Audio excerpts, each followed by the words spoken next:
Eto na guys, nagsalita na nga si Chris Lawrence regarding doon sa pagkuha ni Alvin sa kanyang cellphone. So si Chris Lawrence, yung singer, sabi ni Alvin, ninakawan ko ng cellphone niya yun sa bahay.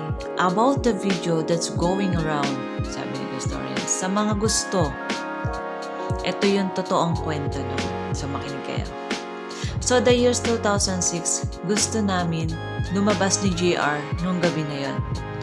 We went to the Tomas Morato area, guys. This is 20 years ago, okay? We went to the bar, bought some drinks. Kasama si Alvin doon. Nagpakilala nga siya na he's part of Starstruck daw. And we were all drinking kwentuhan. And yung pinag-usapan namin is yung bagong single ko. Guys, I have new single.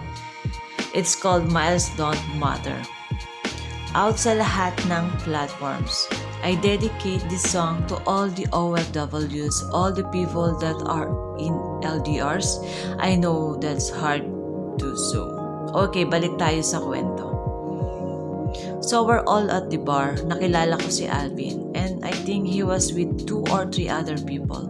So eto na nga, nagsaraan yung bar. Medyo bitin kami sa inuman and so, in-invite ko sila sa bahay. Pumunta naman sila, so they came to the house. We started drinking in the studio. Pansin namin na sumikat na yung araw. Pack up na and umalis na sila. Eto na nga, when I was going back to my room, I noticed that nawawala yung cellphone ko. Hanap ako ng hanap. Wala nga niya, tinawagan ko yung isang friend niya. Hi guys, have you seen my cellphone? Wala daw silang nakitang cellphone. Ganyan for me kapag nakakapagtaka kasi hawak ko naman dun sa studio. It's weird so, sabi niya. I think na-guilty yung isang friend niya. And tinawagan niya ako.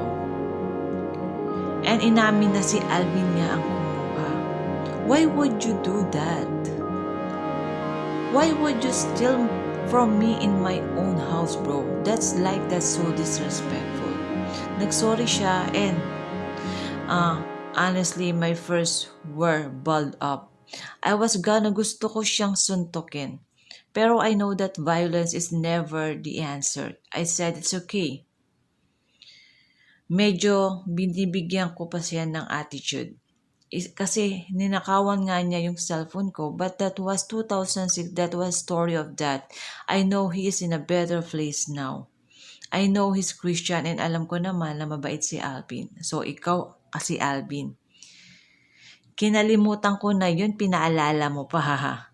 Oo nga, naibalik mo ba?